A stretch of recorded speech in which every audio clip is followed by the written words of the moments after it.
Yeah, okay, you have me. So thank you for having me. One little information to supplement what Pierre just said. The actual productivity gains developed and provided by AI are up to 1.4%. So really, we are far from the 85% that are actually promised. What I'm going to talk about is something which is a bit different. I'm an economist, so being an economist, I'm only going to talk about economy, and actually a model and what's happening in AI actually.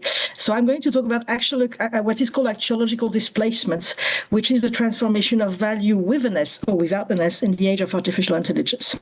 The point is that what's happening with AI is something quite serious, and it started with this very nice picture in 2022 named Théâtre d'Opéra Spatial, and this was created fully by Midjourney, and it won. It was not said in the beginning that it was created by Midjourney, and it won an art fair competition at the Colorado State Fair, and incidentally, it was sold $200,000 at Sotheby's.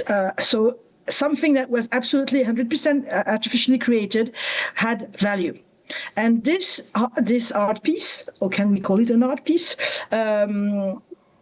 raised a massive question, an important question, from which all the AI problems derive. It is how AI is reconfiguring what we can count as valuable.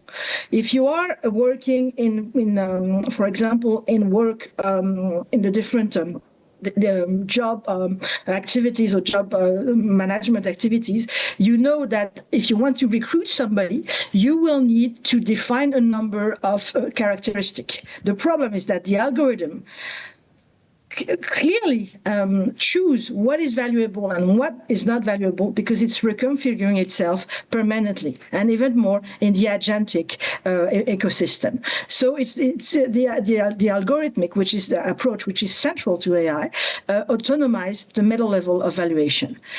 If you want to know what's happening, what are the symptoms of those kind of things? Well, it's quite simple. If this wants to move, which is not really the case. So wait a second. I have it. Yeah. So you have 4 symptoms. The first symptom is recursivity. The second is opacity. The third is speed. And the fourth is meta-automation. Recursivity, the system learns from its own outputs. So you have self-referential feedback loops. Opacity, the criteria are only and are not accessible to the creators. So you don't know why AI have choose this over another thing. The third thing is speed, and you have it in DeFi, the decentralized finance, for example. The transformation is faster than human deliberation or agency, and you have a temporal asymmetry because of that. And in the end, meta-automation, which is optimization itself. So the value is being autonomized, or what we consider as valuable is being autonomized. The result is that we are going from a value space where we do have references to a value space where we do not have any kind of references. And this is an issue. So what's happening, for example, in art? Well, the question of is ontological because it's a question of generation and existence. In the beginning, we know Michelangelo is beautiful, and there's a consensus about the fact that, yes, this is art. But what's happening is that now, well, with generative system, we have a sort of auto-generation of art. And what counts as art? Is it beautiful? Is it a concert? It is because it has value. Who can be an author? Who can be a creator? This is what's happening nowadays. And it's not us choosing its art. It's the algorithm. When we look about finance, I've put, and I really wanted to put this awful monkey on the screen, because this awful monkey, some of those monkeys were and are still valued more than $1 billion. Simply because of the system and because of how the financial value is created, people started to bet not on the value, not because it's nice, but simply because they bet on the value. And they start creating value, betting on the value. You have a very good case that created $60 billion of dollar evaporation in 48 hours. That was the Terra Luna case. And what's happening in DeFi protocols nowadays, that value is emerging from algorithmic interaction and not on underlying assets. So the question is, how is economic value known? How do we know that there is a market, there is an underlying asset, or it's just money for money or cash for cash. The fourth issue is healthcare. It's the ethical displacement.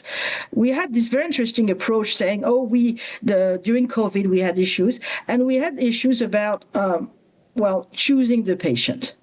And this raised a massive ethic question. And again, there is an opacity about the way patients are valued. The displacement, the question displacement here is, and we know that in healthcare algorithm, we do have bias. I'm quoting Obermeyer, but you have a lot of things during the COVIDs that were also analyzed.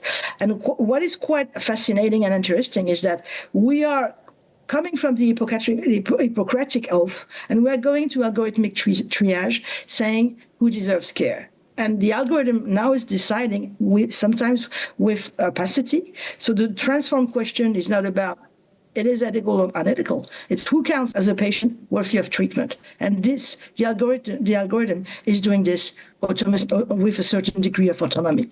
The fourth element is the environment. Those are the case study I've studied, so that's why I can provide some answers. It's about the tokenized carbon, for example, are completely disconnected from actual environmental outcomes. So you have a valued, a transform question, which is, what aspect of nature can appear valuable? What can be traded on markets, or nature per se, or commons per se? And this is absolutely changing the way commons are seen also.